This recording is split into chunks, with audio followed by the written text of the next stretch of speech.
of the events or a repetition of the events that have taken place here in Los Angeles recently, we have to go to the root. We have to go to the cause.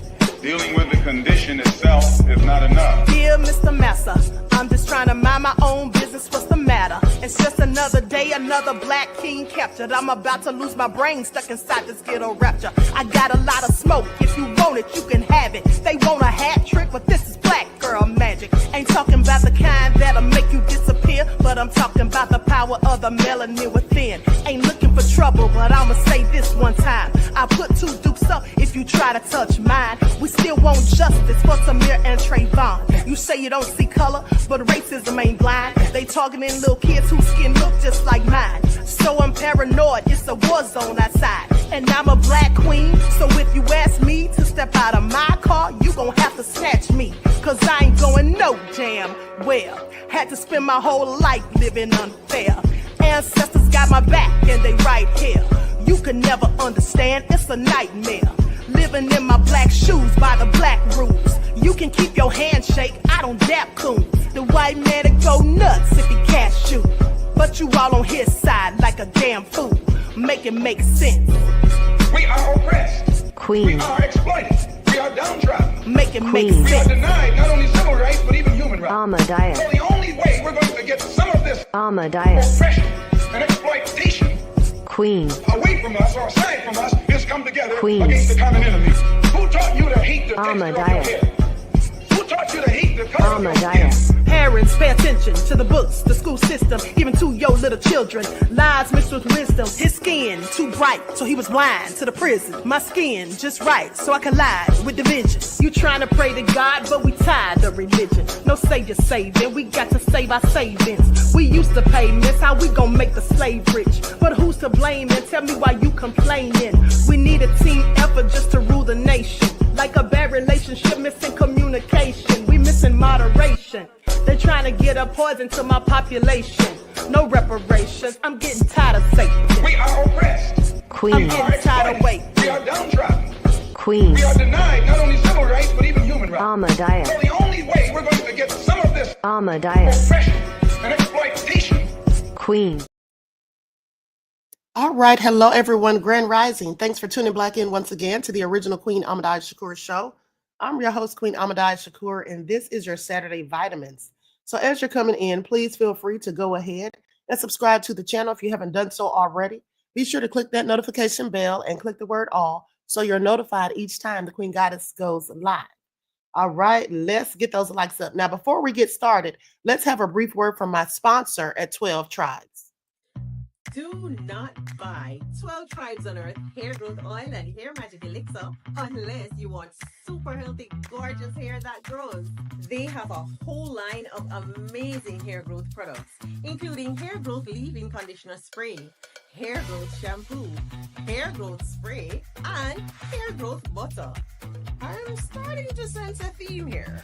They include quality natural ingredients. They smell amazing, and you can see the results for yourself. So if you're looking for healthy hair growth for your natural or relaxed hair, try 12 Tribes on Earth today.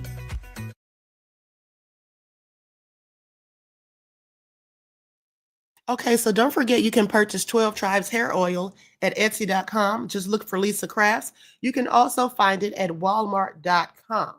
Okay, so shout out to everybody in the chat.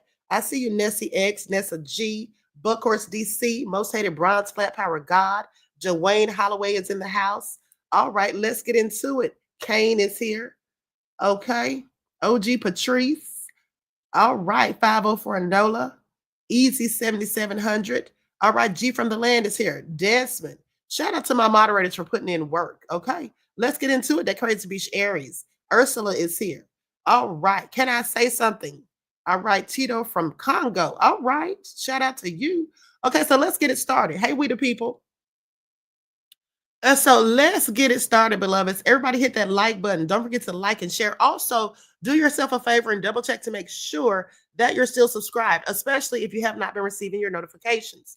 Okay, and so let's talk about it because now we all know that the Dwayne Keefe D. Davis trial is coming up February of 2026, which I plan to attend that trial as well and cover it in its entirety. Now, with that all being said, they're now saying that Diddy has been removed from the witness list. Okay? They said he has been taken off of the witness list and that he won't face charges in the Tupac murder case, despite the hitman allegations. So let's get into it and see what this is all about.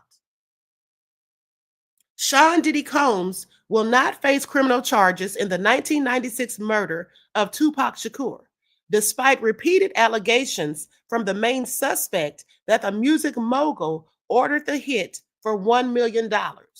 Now, according to reports, prosecutors in Las Vegas have decided not to pursue Diddy, Sean Combs, as a witness or subject of their case against Dwayne Keefe D. Davis, who's currently awaiting trial.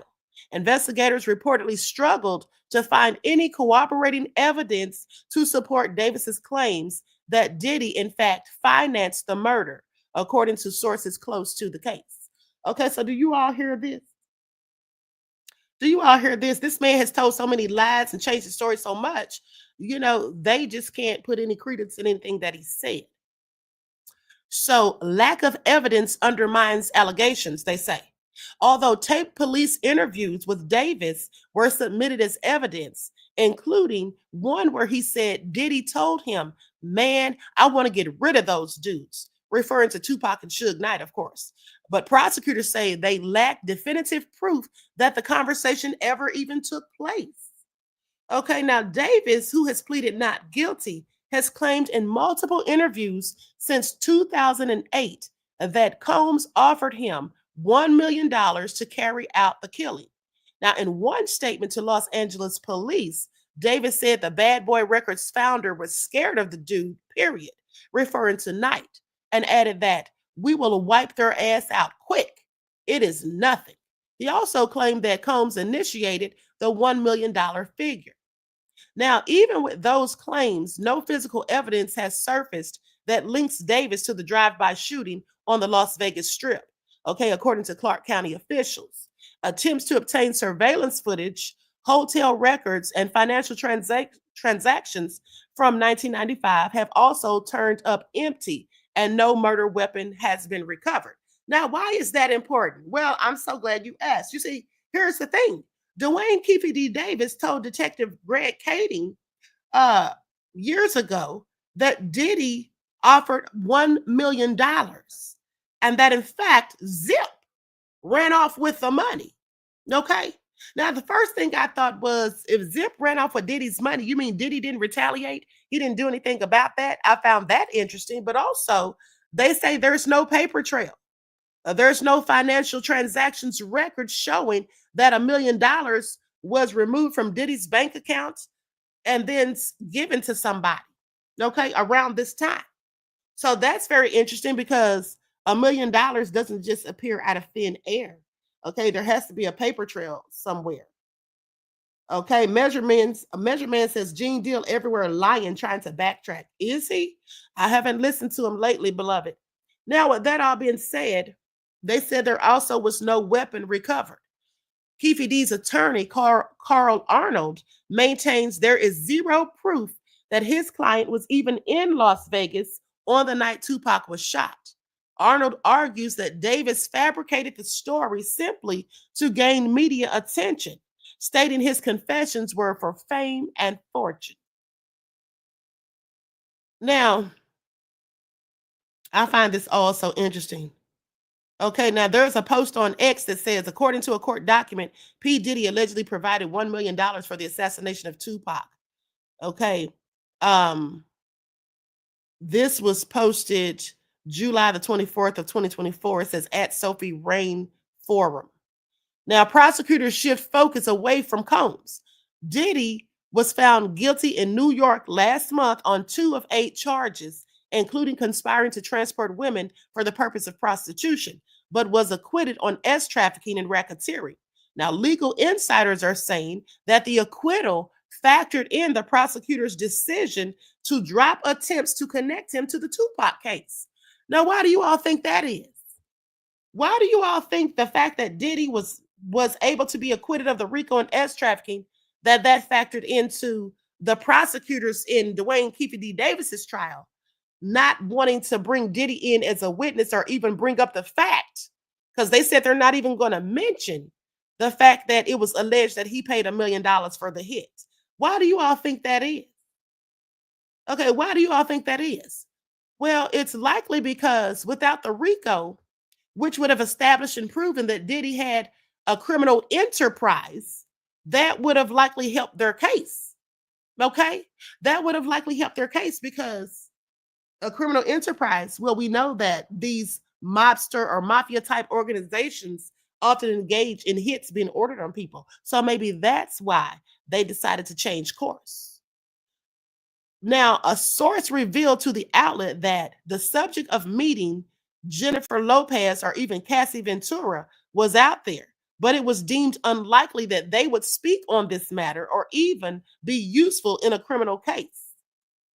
They added that prosecutors believe Davis's repeated confessions given to multiple police agencies could ultimately undermine his credibility at trial. They believe that his own words will ultimately convict him, according to an insider. Now, Davis's trial was set to begin March 25th, but has been pushed to 2026. Tupac was shot dead on September the 7th of 1996 while he was in a car driven by Suge Knight. He succumbed 6 days later in a hospital in Las Vegas. He was 25 years old. So that's what they're saying. Diddy's not going to be called as a witness, which is interesting because I didn't even know that he was going to be called in the first place. Now, OG Patrice says Keefe D is the one that said he was in the car when Pac got shot. Now he's backpedaling. Well, of course he is. Okay, absolutely he is, beloved. Now, the thing is, can they place him in Vegas on the night of the shooting? That's the big question. Okay, that's the big question because I absolutely believe that his nephew, Orlando Anderson, was the one who shot Tupac. Okay, the same one that got into the fight with Tupac at the MGM Grand. Okay, now with that all being said, let's talk about Maurene Comey, because Maurene Comey has come out and she's had some things to say about her firing. And like I told you guys, I think this was absolutely politically motivated by the fact that her father is an enemy of Trump's. Trump currently has her father under investigation. We know the long history of them going back and forth. Okay, so I'm going to share this video and then we're going to get further. Likes up, everyone, please like and share. Thank you in advance.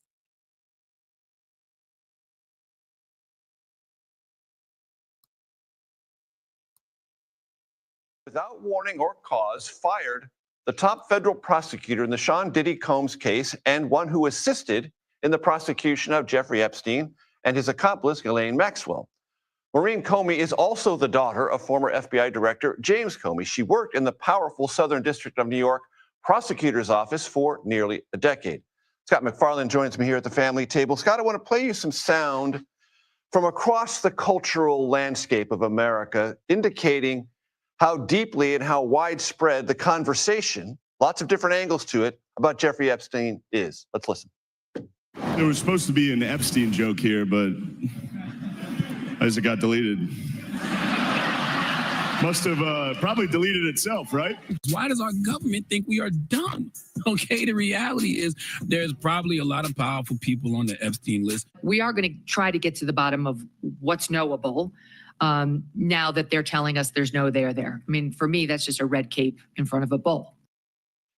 So it's everywhere. Yeah. Or it's seemingly everywhere.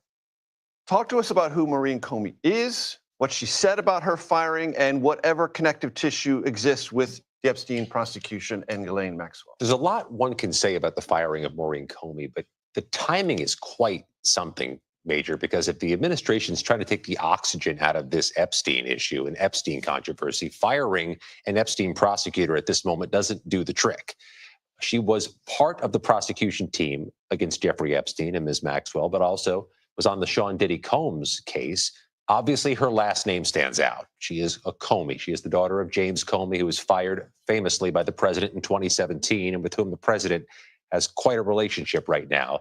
Maurene Comey sent a note to colleagues, former colleagues today, obtained by CBS News, and she has all kinds of warnings papered into this statement, including that she's concerned about what is seeping into the Department of Justice right now if a career civil servant can be prosecuted unilaterally without cause. I'll read from this. Control room, bring this up if we can. But we have entered a new phase, she writes, where without fear may be the challenge. If a career prosecutor can be fired without reason, fear may seep into the decisions of those who remain. Because she's not the first firing in the past few weeks. There have been a number of January 6 prosecutors fired. They believe just because they touched the January 6 cases, the Department of Justice won't comment. The pardon attorney's been fired. A top ethics official, the top ethics official has been fired. And there's concern these firings may then move on to FBI agents. They even fired the public affairs specialist for the U.S. Attorney for D.C. She handled the January 6th press releases. This turnover is causing a broader concern about staffing levels, but also about what is the administration trying to accomplish by firing people who are career civil servants. And what signal is it sending and how it's being received? Scott McFarland, I know you will be on this relentlessly. Thank you so very much.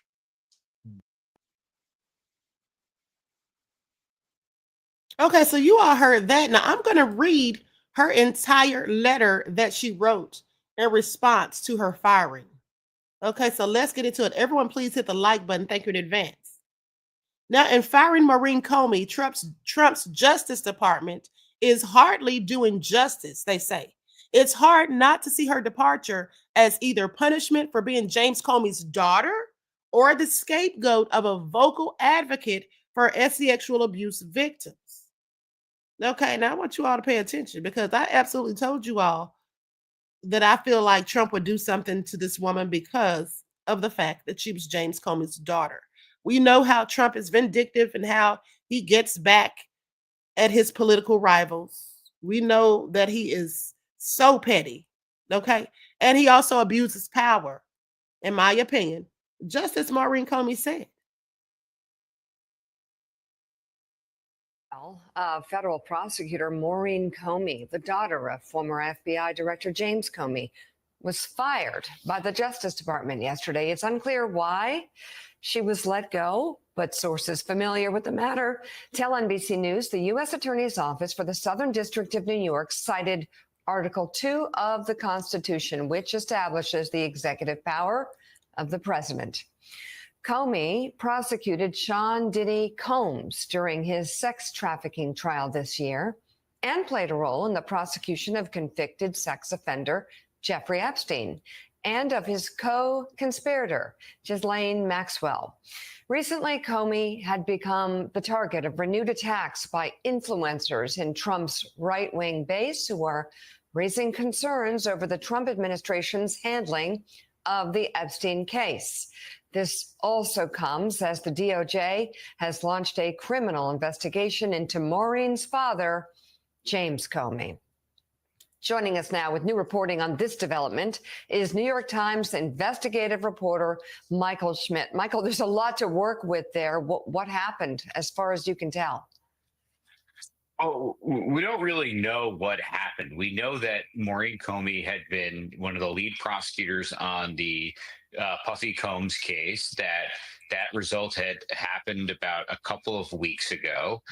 Last week, two things about her father came out. One, that the Justice Department may be looking at him again related to the Russia investigation. That is something that he's been investigated as nauseam about, including by a special counsel under Trump's first term.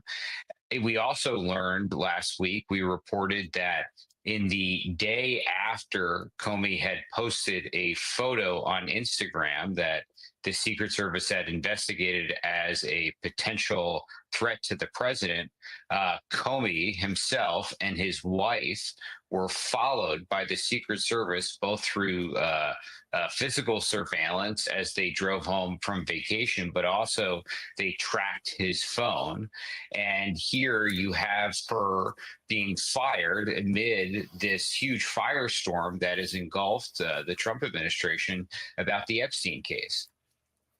as, So, Michael, as Tom Winter has pointed out, there is no like client list, but whatever there is in the Epstein files, Maurene Comey knows. She brought the prosecution of Jeffrey Epstein in 2019 during the first Trump term, and it was just a month after that that Epstein hung himself in his cell room, and she was the one of the lead prosecutors on that case. Yeah, Michael, on that point, so the timing of this, I think, is what caught a lot of people by attention. Of course, there's a connection to her father, and she prosecuted other cases. But as the president is caught up in this firestorm around Jeffrey Epstein, conveniently, one of the prosecutors who went after him is fired. She had been arguing against the disclosure of any more information because there's sensitive information, obviously, about young victims. She had all. Now I want you all to pay attention. Maurene Comey was fighting to keep them from releasing more information. She was fighting to keep them from releasing more information, okay, in the Epstein case. So I don't think that's why Trump fired her. I think Trump's firing of her absolutely had everything to do with her father, because she didn't want to release any information in the Epstein case, and neither does Trump. Okay, neither does Trump. Please pay attention. And I'm sure it's for nefarious reasons in his case. The reasons that prosecutors have valid. What is your sense of any connection between her firing and what's happening right now between the White House, all of his supporters, and Jeffrey Epstein? We don't know. Look, this is something that far-right agitators had been pushing for some time to get rid of her. They had identified her as Comey's daughter, and loyalty is obviously something incredibly important to the MAGA movement and to Trump. And the Trump administration in its second term has used its power both, externally and internally in highly unusual and in extraordinary ways. There are a slew of prosecutors that have been fired by the department, many of them who worked on January 6th investigations. That's something we've never seen before, where the department just comes in and clears out prosecutors who worked on controversial cases, or at least controversial cases to the president of the United States. So as much as the department has operated differently, as they did in the case of Mayor Adams, where they cut this highly unusual deal to end his criminal prosecution, internally, personnel-wise, the administration has used its power to exact vengeance and to get rid of people that worked on cases that they didn't like. All right, New York Times investigative reporter Michael Schmidt, thank you very much. His latest reporting.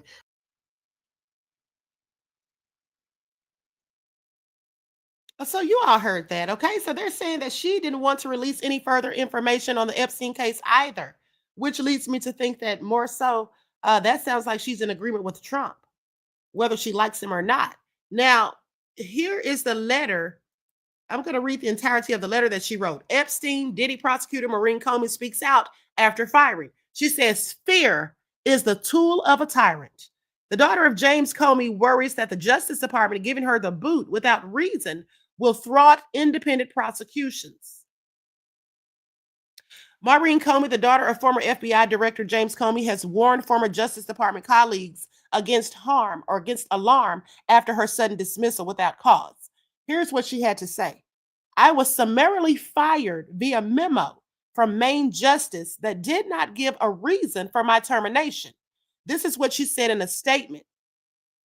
Now, Comey, a lawyer who took part in the prosecutions in the Southern District of New York of disgraced financier Jeffrey Epstein, his imprisoned accomplice Ghislaine Maxwell, and the recently convicted S-trafficker Sean Diddy Combs. Well, first of all, he was not convicted of S-trafficking.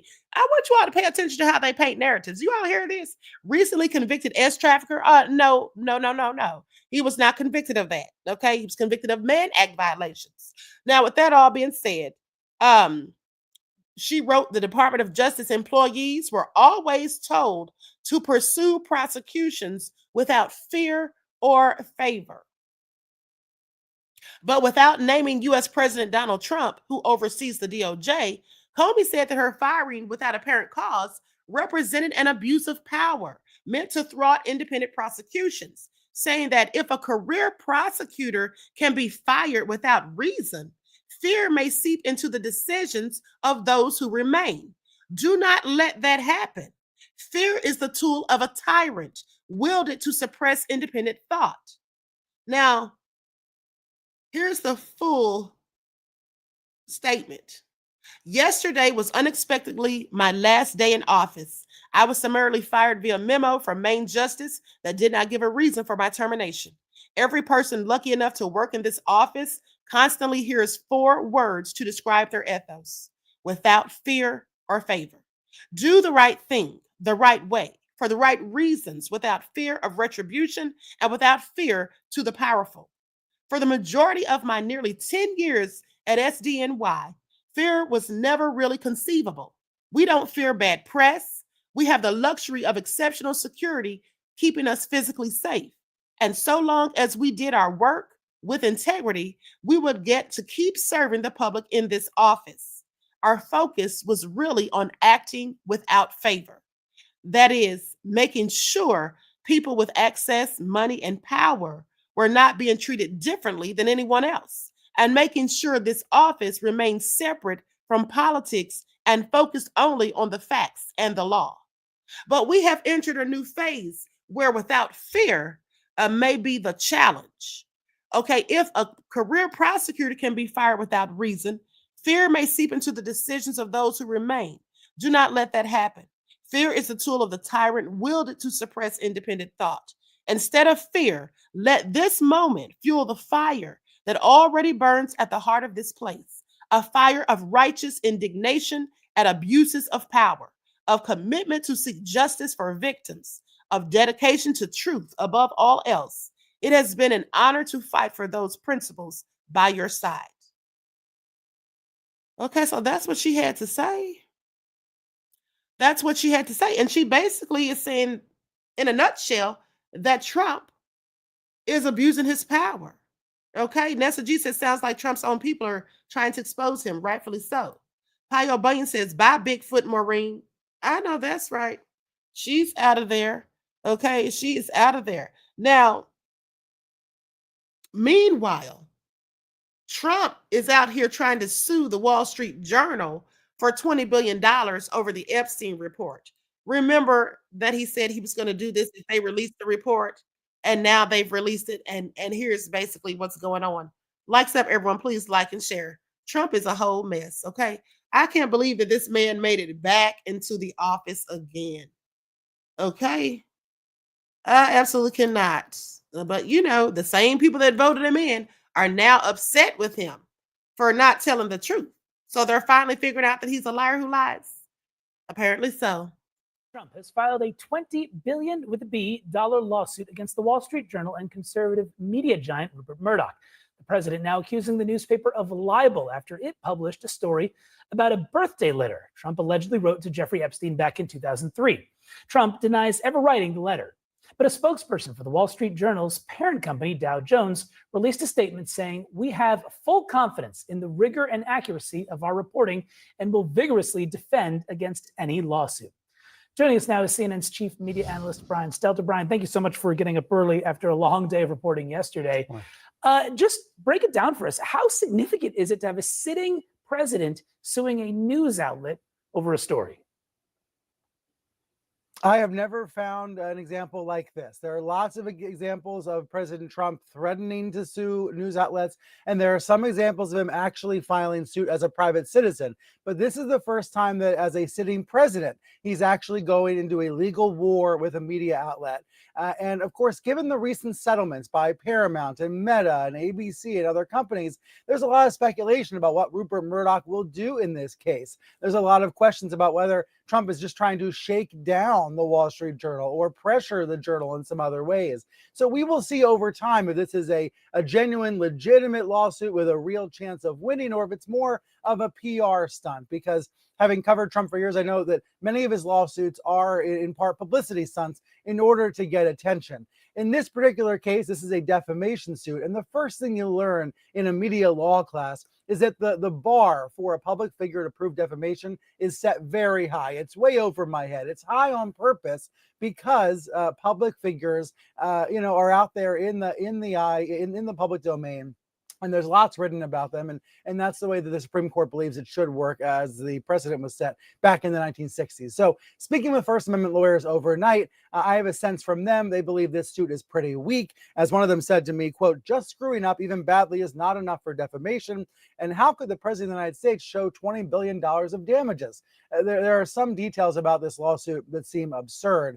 But as we know, the president has been able to achieve settlements with other media companies. So we will see what Rupert Murdoch decides to do in this case. But as you mentioned, Danny, the Journal is saying it has a lot of confidence in this reporting. And let's be honest, they would not have published this bombshell story if they did not believe that they were on extremely solid legal ground.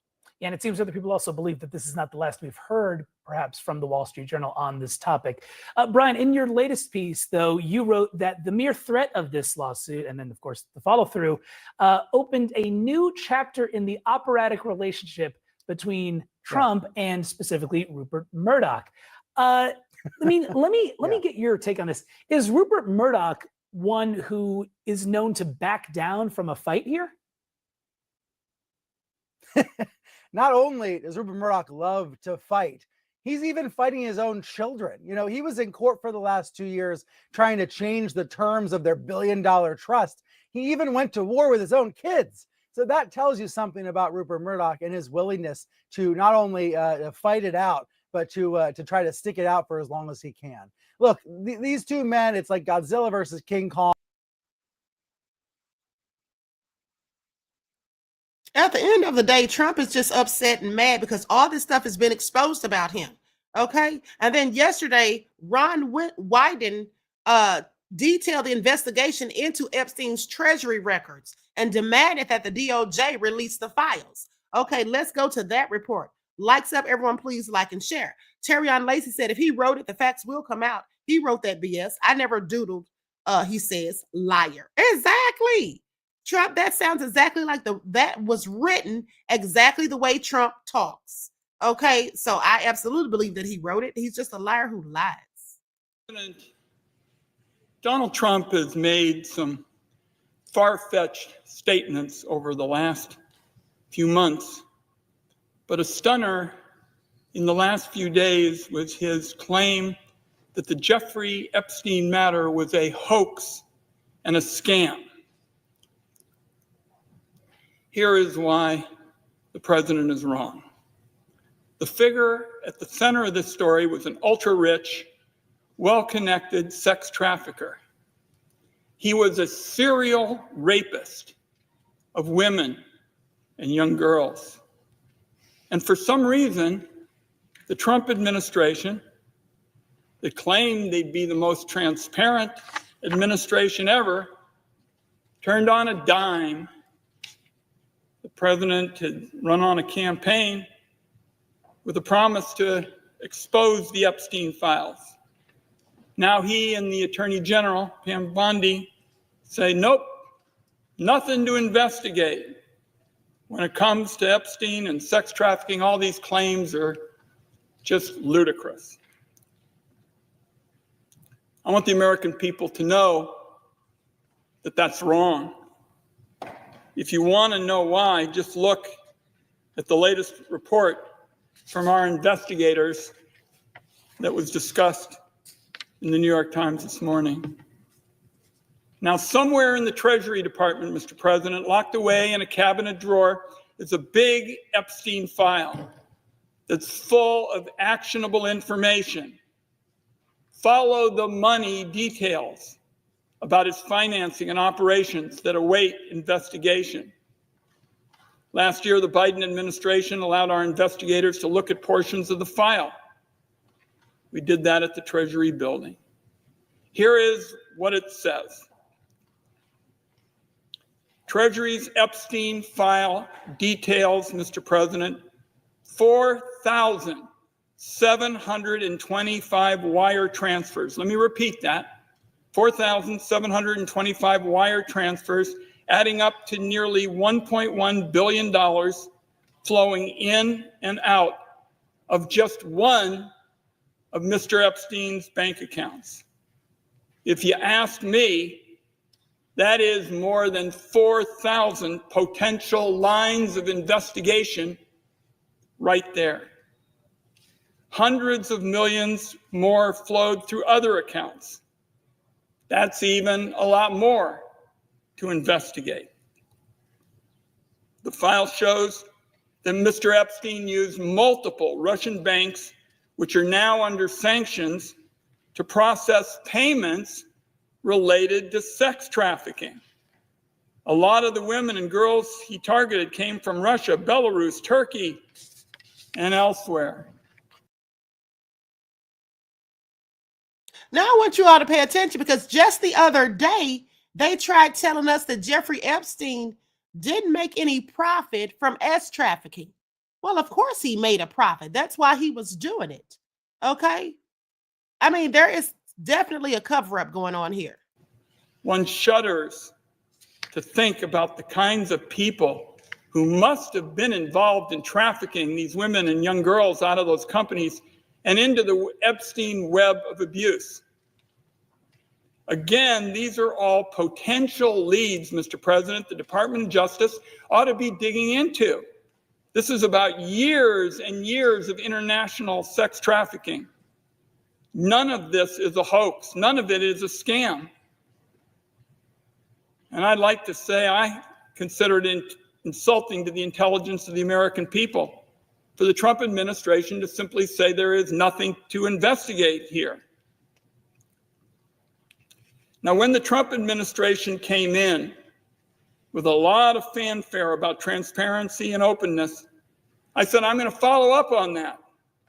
So I wrote to the Attorney General, Ms. Bondi, Treasury Secretary Bessent, FBI Director Patel, and I asked them all to produce the Epstein file to the Senate Finance Committee so it could be reviewed. In fact, I've made that request multiple times. The Trump commitment to transparency based on the response didn't mean a whole lot because they just refused. Here's what one Treasury official wrote back to me. I'll quote here.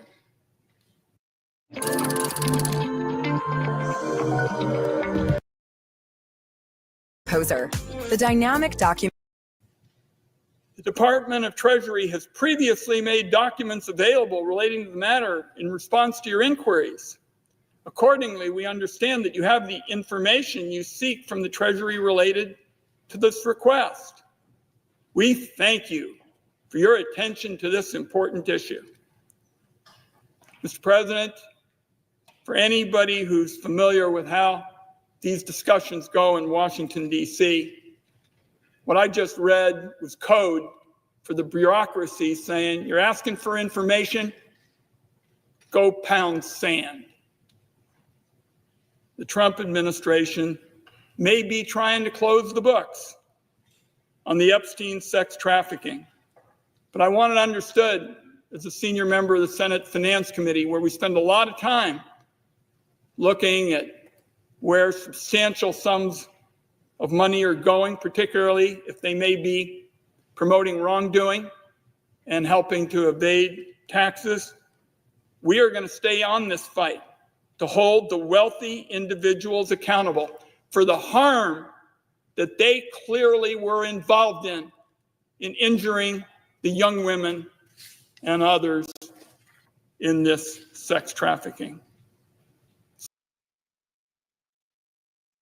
Okay, I'm going to stop it right there, but I want you all to pay attention because the Midas Touch actually came across hidden videos, okay, of Trump.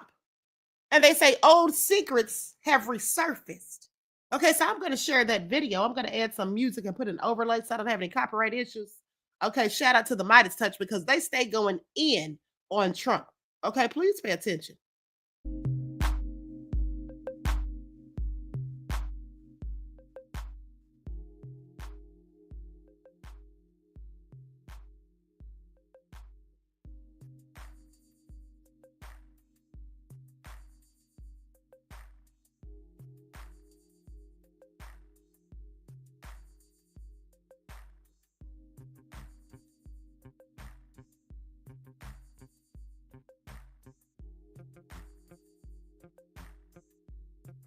2013, allegedly from throat cancer.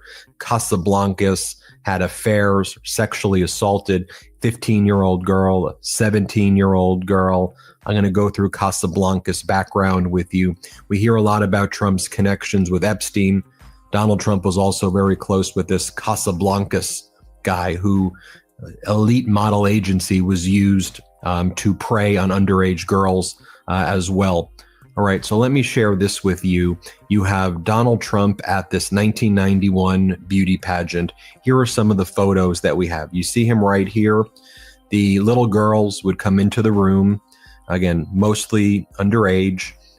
They would come into the room in bathing suits, very little clothing, and he would sit there and he would judge them and he would determine if they can make it through the next round. Here are some of the photos we've been able to identify. You can see Donald Trump right there looking at these girls who he made wear the bathing suits and kind of walk in front of him. And again, some of these girls as young as 14. Here's a photo of what the actual competition looked like from the 1991 Look of the Year. This was from the Guardian's report on it. Let me read for you what they said, what happened the night before the event. Then I'm going to show you some of the video that we've been able to locate at the Midas Touch Network. So this was a photo from the Guardian article, a still from a previously unseen footage of the 1991 Look of the Year finale. Their articles from about 10 years ago or so. Teen models, powerful men, and private dinners when Trump hosted Look of the Year. It's actually from 2020. In the early 1990s, Donald Trump judged the world's biggest modeling competition, since hit by allegations of abuse. This is how people who were there remember it. On September 1st, 1991, a large private yacht cruised toward the Statue of Liberty. It was a clear, breezy evening, and from the upper deck of the Spirit of New York, a golden sunset could be seen glinting off the Manhattan skyline. Downstairs, a party was in flow. Scores of teenage girls in evening dresses and miniskirts, some as young as 14, danced under disco lights. It could have been a high school prom were it not for the crowd of older men surrounding them. As the evening wore on, some of the men, many old enough to be the girls' fathers or even grandfathers, joined them on the dance floor, pressing themselves against the girls. One balding man in a suit wrapped his arms around two young models, underage girls, leering into the film camera that was documenting the evening. Can you get some beautiful women around me, please? The party aboard the Spirit of New York was one of several events that Donald Trump, then 45, attended with a group of 58 aspiring young models that September. Again, mostly underage girls. And it talks about how this was part of the elite Look of the Year competition. Elite model management was run by John Casablancas. He since died in 2013. So Casablancas' marriage to his second wife, Jeanette Christensen, ended in 1983 when it was revealed he was having an affair with a 15-year-old girl who he described as a woman child, is how he described the girls that he would be with. He called them woman child. This was, again, one of Donald Trump's best friends. And then he had a marriage to Aline Worlminger, who was a 17-year-old from the Look of the Year competition. A 2020 Guardian investigation into Elite's Look of the Year competition uncovered allegations from former contestants and industry insiders that these competitions, the events that I'm about to show you that Trump attended as well, were used by Casablancas and others to engage in sexual relationships. Superstar. Feel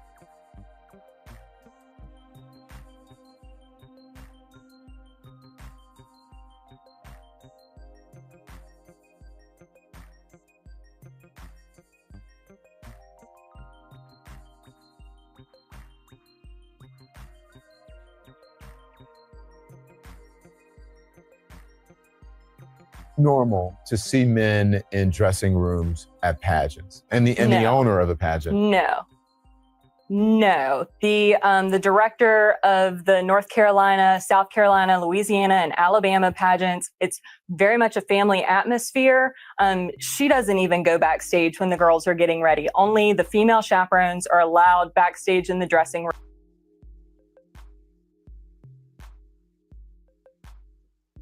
Now, you all see how crazy that is? Is that why Trump wants to keep those Epstein files sealed and then sit there and tell us that it's all just BS and it's a hoax? Okay, I want you all to pay attention, honey. He's been exposed. Okay, he has absolutely been exposed as far as I'm concerned. Now, the same people who voted him in are all upset. Well, they should have known that he was just a liar who lies. I mean, he's proven to be a liar a myriad of times. Okay, almost every time he opens his darn mouth, as far as I'm concerned. So yeah, I just found that interesting. If you want to watch that video in its entirety, you can find it on the Midas Touch. Okay, shout out for them for their due diligence and digging up all this stuff on Trump. Okay, I find it all interesting. Now, with that all being said, let's talk about the Louisiana police chiefs who are among those arrested and accused in a bribery scheme to help foreign nationals get visas. Okay. I find this all so interesting. Let me just put their faces on the screen real quick. Likes up, everyone. Please don't forget to like and share. The people that are supposed to be fighting crime are, in fact, the criminals in many cases. Look at them. Okay. These are the culprits. Now, let's talk about what they did. So, a group of current or former Louisiana police chiefs and the operator of a Subway sandwich shop are accused of colluding in a decade-long scheme to falsify police reports to help foreign nationals get visas meant for crime victims or witnesses. Well, isn't that interesting? Now, a federal grand jury returned a 62-count indictment charging two police chiefs, a former police chief, a marshal, and the restaurant operator on charges including bribery. This is all just a darn shame. Okay, I want you all to pay attention. On bribery, mail fraud, money laundering, conspiracy, and immigration fraud. Well, they might as well have hit him with a RICO, don't you all think? Okay, a federal prosecutor gave this information on Wednesday.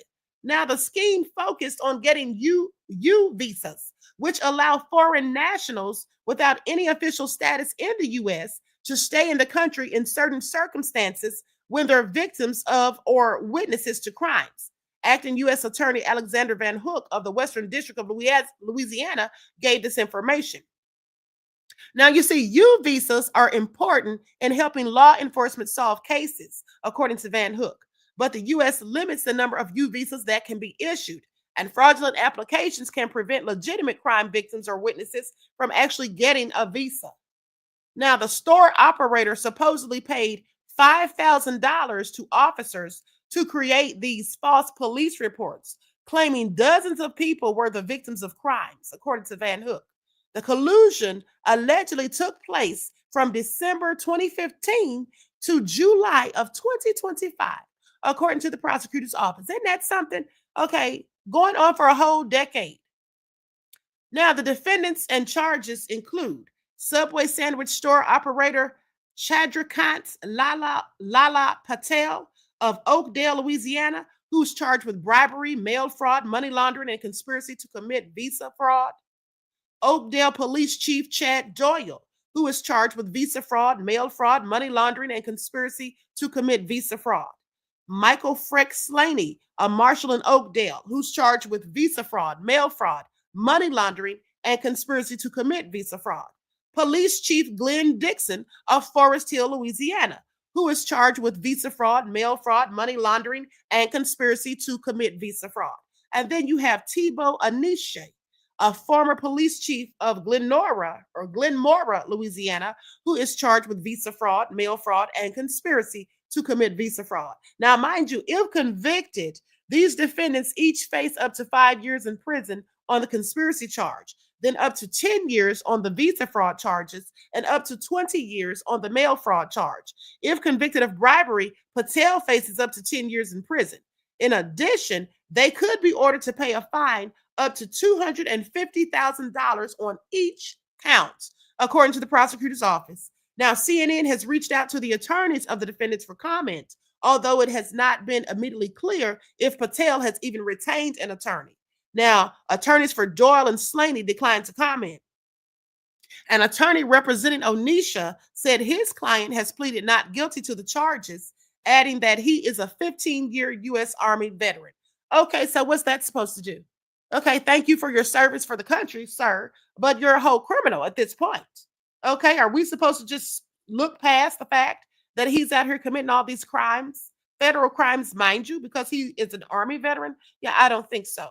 Okay, so the wife of the current Oakdale police chief, who was also arrested and charged with 2 state counts of malfeasance in office Thursday for conspiring with Patel to manipulate the bidding process for 2 city-owned properties. Okay, and this is according to a news release from the Louisiana State Police. Now, CNN also reached out to the Louisiana State Police and the Allen Parish District Attorney's Office for more information. They also attempted to reach out to the wife for comment, and it is not immediately clear if she has legal representation. Now, authorities noticed a large number of armed robberies of people that were not from Louisiana and in some of their smaller communities in Louisiana, and defendants were alleging that those people were victims of armed robberies, according to Van Hook, saying that in fact, the armed robberies never even took place, and those listed in the applications were never victims of any crime. Instead, these people would pay Mr. Patel, who would in turn pay Doyle, Slaney, and Dixon and Onisha to create false police reports so that fraudulent visa applications could be submitted to the United States government. And this is absolutely crazy, okay? All of these are law enforcement officials, mind you. Patel himself was granted a U visa in 2023 based on his alleged status as a victim of armed robbery, according to a 21-page indictment filed in federal court this month. Now, the indictment also lists the first initials and last names of 24 alleged victims, all of whom have the surname Patel. Honey, this is all nefarious. Now, it was not immediately clear if any of those foreign nationals are related to the Subway store operator. They're probably all his relatives, honey. Please pay attention. Okay, there are hundreds of names, they say. Almost 200 law enforcement officers executed 11 search warrants Tuesday as part of the investigation. Okay, Homeland Security Investigation Special Agent in charge, Eric DeLon, gave this information and details. They say 2 of the police chiefs were arrested while attending a conference in Baton Rouge on Tuesday. Van Hook said it's possible that hundreds of visa applications might be involved, and the investigation is far from over. They say this is a very, very significant case. It's not 2 or 3 people. There are hundreds of names, and we'll get into more of those as the case unwinds in court, says the prosecutor. Now, when I'm saying there's hundreds of names, those visas were already approved. Do y'all hear this? Do y'all hear this? This is what I'm talking about when I say that the criminal justice system in this country is, in fact, run by criminals in many cases. Okay, I want you all to pay attention. This is law enforcement, and this is what they're out here doing. I find it all so interesting. I find it all so interesting. What do you all think about this?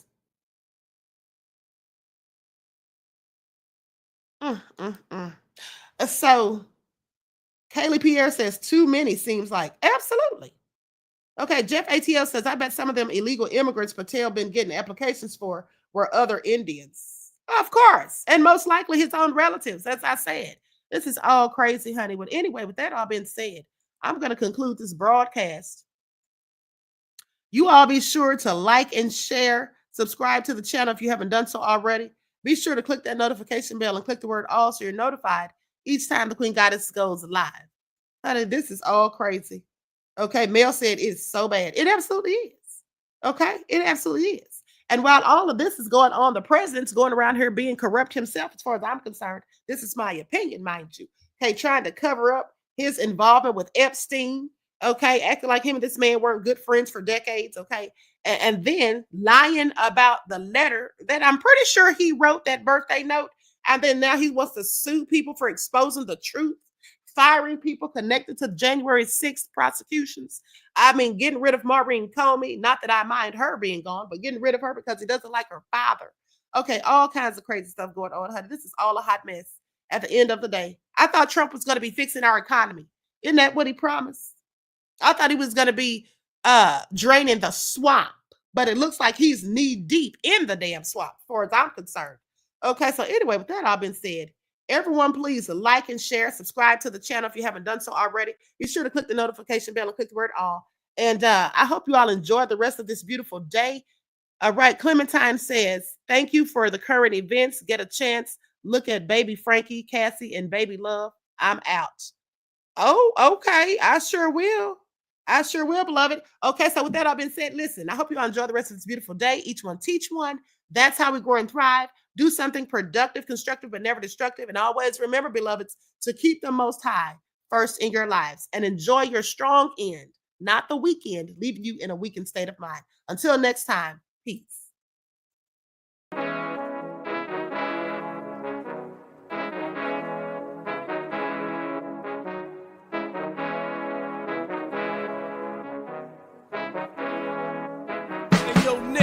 With that gold all in my skin, God all in my blood, kings all in my circle. You touch one of mine and you're done. They show no love for the queen. Why you hating on me? Is it cause I'm free and I got Malcolm X in my jeans? I got dreams like King Luther, shed blood like Kunsa. You ain't helping my people, I ain't got nothing to say to ya. I want all the smoke like hookah. Talking reparations, America won't be great until they give us compensation. I'm like, I'm the hottest right now. That's See right. A bunch of lames out here trying to jock on my style. They be doing too much. I'm the queen, it's too easy. It's like they all at Popeyes, how they be talking so greasy. I just sit back and laugh while these haters get madder. So nefarious how they don't want my pockets with cheddar. I tell them they can do better. These snakes in the grass can leave a bite on your ass, cause y'all be trusting too fast. I got my foot on the gas, other one on they necks. Dropping receipts on haters, you better show some respect. I'm never facing regrets, we only facing the threats. Running through every challenge like a relay, break no sweat. It's a cold game, so I got that blanket with me. Now that my people awaken, ain't no going to sleep. I do not play by my piece, this time I'm playing for keeps. You talking slick, but when I see you like them ends, we gon' meet. And I got gold all in my skin, God all in my blood, kings all in my circle. You touch one of mine and you done. They show no love for the queen. Why they hating on me? Is it cause I'm free and